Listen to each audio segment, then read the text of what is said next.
ಇವ್ರದ್ದು ಅಶ್ವಥ್ ನಾರಾಯಣ್ ಇದು BJP ನಾಯಕರದೊಂದು NGO ಚಿಲುಮೆ ಇಟ್ಕೊಂಡು ಅವ್ರದೇ BLAಗಳನ್ನ ಹಾಕೊಂಡು ಯಾರ್ ಬೇಕೋ ವೋಟರ್ನ ಯಾರ್ ಬೇಕೋ ಡಿಲೀಟ್ಗಳನ್ನ ಮಾಡ್ಕೊಂಡಿದ್ರಲ್ಲ, ಇದೇನ್ ಮಾಡ್ತಿದ್ ಅವತ್ತವ್ರು? ಅದು ಡೇ ಲೈಟ್ ರಾಬರಿ ತಾನೆ. ಅವತ್ತು ಮಾಡಿದ್ರು, ಇವತ್ತು ಮಾಡಿದ್ದಾರೆ. ಆಳಂದದಲ್ಲಿ ಬಿಜೆಪಿ ಓಟ್ ಚೋರಿ ಮಾಡಿ ನಿಮ್ಮ MLA ಕಾಂಗ್ರೆಸ್ MLA ಗೆಲ್ಲಿಸ್ತಾ ಈ ತರದ ಪ್ರಶ್ನೆ ಬರುತ್ತಲ್ಲ ಸರ್. ನಿಮ್ಮ MLA ಮತ್ತೆ ಯಾಕೆ ಬಿಜೆಪಿ ಗೆಲ್ಬೋದಾಗಿತ್ತಲ್ಲ? ನೋಡಿ, ಅಲ್ಲಿ ನಾವು ಗೆಲ್ಬೇಕಾಗಿದ್ದು ಇನ್ನೂ ಅಂತರ ಜಾಸ್ತಿ ಆಗ್ಬೇಕಾಗಿತ್ತು. ನಮ್ದು ಅಂತರ ಆಳಂದದಲ್ಲಿ ನಮ್ಮ BR ಪಾಟೀಲ್ ಅವರು ಗೆದ್ದಿರುವ ಕ್ಷೇತ್ರದಲ್ಲಿ ನಮ್ಮ ಅಂತರ ಜಾಸ್ತಿ ಆಗ್ಬೇಕಾಗಿತ್ತು. ಅವರು ವಾಮ ಮಾರ್ಗದಿಂದ ಅಧಿಕಾರ ಹಿಡಿಬೇಕು, ವೋಟ್ಗಳನ್ನ ಇವಾಗ ಹೆಂಗೆ ಇದು ಬಿಹಾರಲ್ಲಿ ಮಾಡಿದ್ರು, ಅವ್ರು ಏನ್ ಹೇಳಿದ್ರು, SIR ಮಾಡ್ತಿರೋದು ನಾವು ನುಸ್ಲುಕೋರ್ನ ನಾವು ನಿಲ್ಲಿಸ್ಬೇಕು, ಅದನ್ನ ಮಾಡ್ಬೇಕು, ಇದನ್ ಮಾಡ್ಬೇಕು ಅಂತಾರಲ್ಲ. ಇದೇ Gyanesh Kumar so called election commission ಇವರು ಇನ್ಚಾರ್ಜ್ ಒಂದು ಪ್ರೆಸ್ ಮೀಟ್ ಅಲ್ಲಿ ಹೇಳ್ತಾರೆ, ಒಂದು ನ್ಯಾಷನಲ್ ಮೀಡಿಯಾ ಕೇಳುತ್ತೆ ಎಷ್ಟೇ ನುಸ್ಲುಕೋರ್ನ ಡಿಲೀಟ್ ಮಾಡಿದೀರಾ ಅಂತಂದ್ರೆ ಅವ್ರ ಹತ್ರ ಮಾಹಿತಿ ಇಲ್ಲ. ಇದೇ ಅವರ SIR. ಇವರು ಮಾಡಿರುವ ಹಗರಣವನ್ನು ಬೈಲು ನಮ್ಮ ರಾಜ್ಯ ಸರ್ಕಾರದ ಒಂದು ಅಧಿಕಾರಿಗಳು ಅವರು ಮಾಡಿರುವ ಹಗರಣವನ್ನು ಬೆಳಕಿಗೆ ಚೆಲ್ಲಿದ್ದಾರೆ. ಮುಂದಿನ ದಿನಗಳಲ್ಲಿ ನಾವ್ ಏನ್ ಹೇಳ್ತಿದೀವಿ, ವೋಟ್ ಚೋರಿ ಮಾದೇಪುರದಲ್ಲಿ ಮಾಡಿದ್ದಾರೆ, ಮಿಕ್ಕಿದ ಕಡೆ ಎಲ್ಲೆಲ್ಲಿ ಮಾಡಿದಾರೆ, ನಮ್ಮ DK ಸುರೇಶ್ ಸಾಹೇಬ್ರು ಹೇಳಿದ್ರು ನಮ್ಮ ಕ್ಷೇತ್ರದಲ್ಲೂ ಆಗಿದೆ ಅಂತ. ಮುಂದಿನ ದಿನಗಳಲ್ಲಿ ಇವ್ರು ಮಾಡಿರುವ ಹಗರಣವನ್ನು ನಾವು ಬೈಲ್ ಮಾಡ್ತೀವಿ. ಒಂದು ಸಂವಿಧಾನದ ಅಡಿಯಲ್ಲಿ ಯಾರು ಕರ್ನಾಟಕದಲ್ಲಿ ಅಧಿಕಾರಕ್ಕೆ ಬಿಜೆಪಿನೇ ಬರ್ಬೋದಾಗಿತ್ತಲ್ವಾ ಅಂತ, ವೋಟ್ ಚೋರಿ ನಿಜನೇ ಆಗಿದ್ರೆ ಅಂತ ನಮ್ಮ ಪ್ರಶ್ನೆ ಸಹಜವಾಗಿ. ನೋಡಿ, ವೋಟ್ ಚೋರಿ ಇವತ್ತು ರಾಹುಲ್ ಗಾಂಧಿ ಅವರು ಪ್ರೆಸ್ ಮೀಟ್ ಮಾಡಿದ್ರು ಒಂದ್ ಕಳೆದ ತಿಂಗಳು ನಮ್ ಡೆಲ್ಲಿಲಿ. ಬ್ರೆಜಿಲಿಯನ್ ಫೋಟೋ ಇಟ್ಕೊಂಡು, ಬ್ರೆಜಿಲಿಯನ್ ಹೆಸರನ್ನ ಇಟ್ಕೊಂಡು ಹರಿಯಾಣದಲ್ಲಿ ಎಷ್ಟು ವೋಟ್ ಆಡ್ ಮಾಡಿದ್ದಾರೆ? ಇದೇ ಅವರ ಸ್ಪೆಷಲ್ ಇಂಟೆನ್ಸಿವ್ ರಿವಿಷನ್, ಇದೇ ಇವರ SIR. ಇವರು ಪ್ರಜಾಪ್ರಭುತ್ವವನ್ನೇ ಬುಡಮೇಲು ಮಾಡಲು ಈ ಬಿಜೆಪಿ ಸರ್ಕಾರ ಸಂಚು ರೂಪಿಸ್ತಾ ಇದೆ. ನಿಮ್ಗೆ ಗೊತ್ತು, ಎಲೆಕ್ಷನ್ ಕಮಿಷನ್ ಅಪಾಯಿಂಟ್ ಮಾಡಕ್ಕೆ 3 ಜನ ಪ್ಯಾನಲ್ ಇರ್ಬೇಕು. ಏನಕ್ಕೆ ಅದ್ರಲ್ಲಿ ಸಿಟ್ಟಿಂಗ್ ಜಡ್ಜ್ CJI ತೆಗೆದು ಹೊರಗಡೆ ಇಟ್ಟಿದ್ದಾರೆ? ಏನಕ್ಕೆ ಬರೀ ರಾಹುಲ್ ಗಾಂಧಿ ಅವ್ರನ್ನ ಯಾಕೆ ಮಾಡ್ಕೊಂಡಿದ್ದಾರೆ? ಏನಕ್ಕೆ ಅಂದ್ರೆ 4 ಜನ ಆಗೋದ್ರೆ ಅವ್ರು ಯಾರು ಮಾಸ್ಟರ್ಗಳು, ಅವ್ರು ಯಾರು ಹೇಳ್ದಂಗೆ ಕೇಳ್ಕೊಂಡಿರ್ತಾರಲ್ಲ ಅವ್ರನ್ನ ಅಪಾಯಿಂಟ್ ಮಾಡಕ್ಕಾಗಲ್ಲ. ಇವಾಗ ಏನು ಜ್ಞಾನೇಶ್ ಕುಮಾರ್ ಅವ್ರು ಹೇಳ್ದಂಗೆ ಮಾಸ್ಟರ್ ಸರ್ ಅಂತಾರೆ, ಬೆಳಗ್ಗೆ ಬಂದ್ರೆ sir, Narendra Modi sir, what should I do ಅಂತಾರೆ. ಆತರ ಮಾಸ್ಟರ್ಗಳು ಅವ್ರಿಗೆ ಸಿಗಲ್ಲ. ಹಾಗಾಗಿ ಬುಡ ಮೇಲುನ ಇದು ಬುಡಾನೆ ಕಿತ್ತು ಬಿಸಾಕ್ಬಿಟ್ಟಿದ್ದಾರೆ. ಡೇವನ್ನೇ ಒಂದು ಬಿಲ್ ಪಾಸ್ ಮಾಡಿ, ವಾಮ ಮಾರ್ಗದ ಮೂಲಕ ಒಂದು ಬಿಲ್ ಪಾಸ್ ಮಾಡ್ಬಿಟ್ಟು ಅವ್ರು ಬೇಕಾಗಿರೋ ಮಾಸ್ಟರ್ನ ಹಾಕೊಂಡು ಪ್ರಜಾಪ್ರಭುತ್ವವನ್ನೇ ಬಿಜೆಪಿ ಸರ್ಕಾರ. ಬರ್ತೀನಿ ಸರ್ ನಿಮ್ಮ ಹತ್ರ.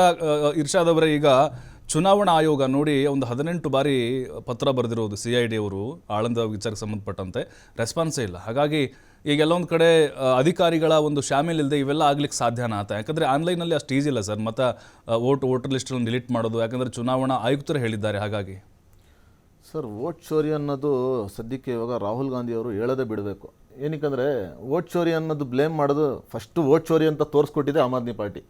ಅದು ಮೋಸ್ಟ್ಲಿ ಕಾಂಗ್ರೆಸ್ ಅವ್ರಿಗೆ ಗೊತ್ತಿದೆಯೋ ಇಲ್ಲ ಅಂತ ಗೊತ್ತಿಲ್ಲ. ಡೆಲ್ಲಿಯಲ್ಲಿ ಮೊದಲನೇ ವೋಟ್ ಚೋರಿ ಅಂತ ತಗೊಂಡು ಬಂದು ಜನರಿಗೆ ಕೂಣಿಸ್ಕೊಂಡು ಪ್ರೆಸ್ ಕಾನ್ಫರೆನ್ಸ್ ಮಾಡಿ, ನೋಡಿ ಇದೇ ಜನ ಡಿಲೀಟ್ ಆಗಿರೋದು ಅಂತ ಹೇಳೋ ಟೈಮಲ್ಲಿ ರಾಹುಲ್ ಗಾಂಧಿ ಇವಾಗ ಇಷ್ಟು ಅವ್ರ ಮೇಲೆ ಬಂದಿದ ತಕ್ಷಣನೇ ರಾಹುಲ್ ಗಾಂಧಿಗೆ ಎಲ್ಲೋ ಒಂದು ಕಡೆ ದೇಶದ ಮೇಲೆ ಪ್ರೀತಿ ಬಂದಿದೆ ಇಲ್ಲ, ಆ ಪ್ರೀತಿ ಡೆಲ್ಲಿ ಎಲೆಕ್ಷನ್ ಟೈಮಲ್ಲಿ ಇರಲಿಲ್ಲ. ಹೆಂಗೋ ಒಂದು ಆಮ್ ಆದ್ಮಿ ಪಾರ್ಟಿ ಸೋಲ್ಲಿ BJP ಬಂದ್ಬಿಡ್ಲಿ ಪರವಾಗಿಲ್ಲ, ನಾವಂತೂ ಬರಲ್ಲ, BJP ಬಂದ್ಬಿಡ್ಲಿ ಅಂತ ಯೋಚನೆ ಮಾಡ್ಕೊಂಡಿದ್ರು. ಇವತ್ತು ಇವ್ರ ಮನೆಗೆ ಬೆಂಕಿ ಬಿದ್ದಿದ ತಕ್ಷಣನೇ ವೋಟ್ ಚೋರಿ ಅದು ಇದು ಅಂತ ಮಾತಾಡ್ತಾರೆ.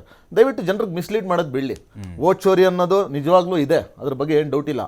ಆದರೆ ಅದಕ್ಕೆ ಕೋರ್ಟಿಗೆ ಹೋಗ್ಬೇಕು. ಬೀದಿಯಲ್ಲಿ ನಿಂತ್ಕೊಂಡು ಮಾತಾಡಿದ್ರೆ ಏನೂ ಅದಕ್ಕೆ ಫಲ ಸಿಗಲ್ಲ. ನಿಜವಾಗ್ಲೂ ವೋಟ್ ಚೋರಿ ಬಗ್ಗೆ ಏನಾದರೂ ನಿಮ್ಗೆ ಸ್ವಲ್ಪ ಇದಿದೆಯಾ? ಏನು ನಮ್ಮ SIT ಅವರು ತನಿಖೆ ಮಾಡಿ ಚಾರ್ಜ್ ಶೀಟ್ ಕೊಟ್ಟಿದ್ದಾರೆ, ಕೋರ್ಟ್ಗೆ ಹೋಗ್ಬೇಕು. ರಾಹುಲ್ ಗಾಂಧಿ ಎಲ್ಲಿ ಹೋಗಿ ರಾಹುಲ್ ಗಾಂಧಿ ನಿಂತ್ಕೊಂಡು ಜನರಿಗೆ ಹೇಳ್ತಾ ಇರೋದು, ಯಾವ ಜನ ವೋಟ್ ಮಾಡಿದ್ದಾರೆ ಆ ಜನರಿಗೋಸ್ಕರ ನಿಜವಾಗ್ಲೂ ಅವ್ರಿಗೆ ಏನಾದ್ರು ಕಾಳಜಿ ಇದ್ರೆ ಅವ್ರು ಕೋರ್ಟಿಗೆ ಹೋಗ್ಬೇಕು. ಕೋರ್ಟಿಗೆ ಕರ್ತಿದ್ದಾರಿಲ್ಲ ನೋಡಿ. ನಾವು ವೋಟ್ ಚೋರಿ ಇದೆ ಅಂತ ಹೇಳಿದಿವಿಲ್ಲ, ಎಲೆಕ್ಷನ್ ಕಮಿಷನ್ ದೂರು ಕೊಟ್ಟಿದ್ದೀವಿ. ರಾಹುಲ್ ಗಾಂಧಿ ಏನಕ್ಕೆ ದೂರು ಕೊಡ್ತಾ ಇಲ್ಲ? ಏನಕ್ಕೆ ಕೊಡ್ತಾ ಇದ್ದಾರೆ? ಅಫಿಡವಿಟ್ ಏನಕ್ಕೆ ಸೈನ್ ಮಾಡ್ತಾ ಇಲ್ಲ? ನಿಜವಾಗ್ಲೂ ವೋಟ್ ಚೋರಿ ಮೇಲೆ ರಾಹುಲ್ ಗಾಂಧಿ ದೇಶದ ಮೇಲೆ ರಾಹುಲ್ ಗಾಂಧಿ ಅವರಿಗೆ ಕೋರ್ಟ್ ಹೋದಾಗೆಲ್ಲ ಯಾಕೆ ಹೋಗ್ತಾರೆ ಬಿಡಿ ಪಾಪ. ಎಕ್ಸಾಂಪಲ್ ನನ್ನ ಮನೆಯಲ್ಲಿ ಅಲ್ಲ ಇರ್ಷಾದ್ ಅವರೇ, ಈಗ ಒಂದೇ ಒಂದು example. ಪ್ರಜಾಪ್ರಭುತ್ವ ನನ್ನ ಮನೆಯಲ್ಲಿ ಓಕೆ ಕಳ್ತನ ಆದ್ರೆ ನಾನು ಎಲ್ಲಿ ಹೋಗ್ತೀನಿ? ಪೊಲೀಸ್ ಸ್ಟೇಷನ್ಗೆ ಹೋಗ್ತೀನಿ, ಹೋಗಿ ಕಂಪ್ಲೇಂಟ್ ಕೊಡ್ತೀನಿ. SI ಕೇಳಿಲ್ಲ ಅಂದ್ರೆ ಎಲ್ಲಿ ಹೋಗ್ತೀವಿ? ACP ಹತ್ರ ಹೋಗ್ತೀವಿ. ACP ಕೇಳಿಲ್ಲ DCP ಹತ್ರ ಹೋಗ್ತೀವಿ. DCP ಕೇಳಿಲ್ಲ ಅಲ್ಲ, ನ್ಯಾಯ ಸಿಗದೆ ಇದ್ದಾಗ ಸರ್, ನ್ಯಾಯ ಸಿಗದೆ ಇದ್ದಾಗ ಬೀದಿಗೆ ಬರ್ಬೇಕಲ್ಲ ಸರ್, ಹೋರಾಟ ಮಾಡ್ಬೇಕಲ್ಲ. ನ್ಯಾಯ ಸಿಕ್ಕಿಲ್ಲ ಅಂದ್ರೆ ಮೊದಲು ಕೋರ್ಟ್ಗೆ ಹೋದ್ರೆ ತಾನೇ ನ್ಯಾಯ ಸಿಗತ್ತೆ, ಸುಪ್ರೀಂ ಸಿಗಲ್ಲ ಕೋರ್ಟ್ ಅಂತ ಹೇಳಿದೆ, ಹೇಳಿದ್ರೆ ಸುಪ್ರೀಂ ಸುಪ್ರೀಂ ಕೋರ್ಟ್ ಕೋರ್ಟ್ ಹೇಳಿದೆ. ಹೋಗ್ಲಿ, ಮೊದಲು ಹೋಗ್ಬಿಟ್ಟಲ್ಲಿ ಏನೇನ್ ದಾಖಲೆಗಳಿದೆ ಕೊಳ್ಳಿ. ಬರೀ ಮೀಡಿಯಾದಲ್ಲಿ ಜನರಿಗೆ ತೋರಿಸ್ಕೊಂಡಿದ್ರೆ ಆಗಲ್ಲ ಸರ್. ನೋಡಿ, ನಮಗೂ ಗೊತ್ತು ವೋಟ್ ಚೋರಿ ಆಗ್ತಾ ಇದೆ, ವೋಟ್ ಚೋರಿಯಿಂದ ನಮ್ಮ ಹರಿಯಾಣ ಅಧ್ಯಕ್ಷ ಕಂಪ್ಲೇಂಟ್ ಏನಾಯ್ತು? ಜನರು ಏನ್ ಯೋಚನೆ ಮಾಡ್ತಾರೆ ಏನಾಯ್ತು? ಗೊತ್ತಾ? ಎಲೆಕ್ಷನ್ ವೋಟ್ ಕಮಿಷನ್ ಚೋರಿ ಆಗ್ತದೆ, ನೀವು ಹಂಗೋ ಏನೋ ಹಿಂಗೋ ಬಿಜೆಪಿ ಜೊತೆ BJP ಕೈಗೊಂಡು ಆಗ್ಬಿಟ್ಟು ಬಿಜೆಪಿ ಜೊತೆ ಸ್ಲೀಪಿಂಗ್ ಪಾರ್ಟ್ನರ್ ಆಗಿದ್ದೀರಾ ನೀವು. ದಯವಿಟ್ಟು ರಾಹುಲ್ ಗಾಂಧಿ ಸ್ವಲ್ಪ ಸೀರಿಯಸ್ ಆಗಿ ಅಂದ್ರೆ ಬಿಜೆಪಿ ಪ್ಲಸ್ ಆಗ್ತಾ ಇದೆ ವೋಟ್ ಚೋರಿ. ಪ್ಲಸ್ ಆಗ್ತಾ ಇದೆ ವೋಟ್ ಚೋರಿ ಅನ್ನೋದು ಬಿಜೆಪಿಗೆ ಪ್ಲಸ್ ಆಗ್ತಾ ಇದೆ. ಬಿಹಾರದಲ್ಲಿ ಆಯ್ತು. ಹೌದು ಹೌದು, ಅದೇನಾಗಿದೆ ಅಂದ್ರೆ ಜನ ಯೋಚನೆ ಮಾಡ್ತಾ ಇದ್ರು ಬಿಹಾರ್ ಟೈಮಲ್ಲಿ ಏನ್ ಮಾಡಿದ್ರು ಹೆಂಗೋ ಬಿಜೆಪಿಗೆ ವೋಟ್ ಹೋಗೋತಿಲ್ಲ, ಅದಕ್ಕಾಗಿ ಬಿಜೆಪಿಗೆ ವೋಟ್ ಮಾಡ್ಬಿಡೋಣ ಅಂತ ವೋಟ್ ಮಾಡಿರ್ಬೋದು. ಅದ್ರ ಬಗ್ಗೆ ಏನಕ್ಕೆ ಯೋಚನೆ ಮಾಡ್ತಾ ಇಲ್ಲ?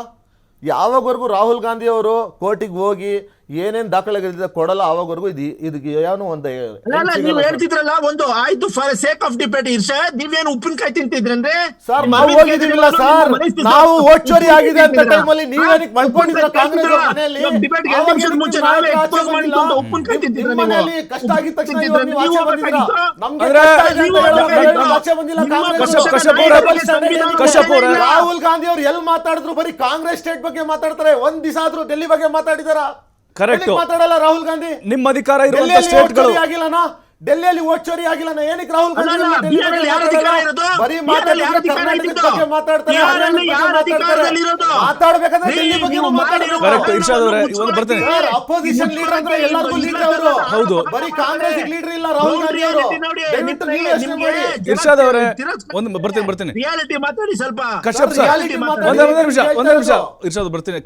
ಕಶ್ಯಪ್ ಅವರು, ಅಲ್ಲ ಈಗ ಆಳಂದ 2.5 ವರ್ಷ ಆದ್ಮೇಲೆ ಯಾಕೆ ಈ ವಿಚಾರ ಪ್ರಸ್ತಾಪ ಮಾಡಿದ್ರಿ? ಮೊದಲು ಯಾಕೆ ನೀವು ಆರಂಭದಲ್ಲೇ ಯಾಕೆ ಕ್ರಮ ತೆಗೆದುಕೊಳ್ಳಿ ಅಥವಾ ದೂರು ಕೊಡ್ಲಿಲ್ಲ ಅಥವಾ ಹೋರಾಟವನ್ನು ಮಾಡಲಿಲ್ಲ? ಏನ್ ಮಾಡ್ತಾ ಇದ್ರಿ ಇಷ್ಟು ವರ್ಷ? ಬರ್ತೀನಿ ಕಶ್ಯಪ್ ಅವರೇ, ಬರ್ತೀನಿ. ಬ್ರೇಕ್ ಸಮಯ ಆಗಿದೆ, ಬ್ರೇಕ್ ಇರುತ್ತೆ. ಬ್ರೇಕ್ ಆದ್ಮೇಲೆ ಅಖಾಡ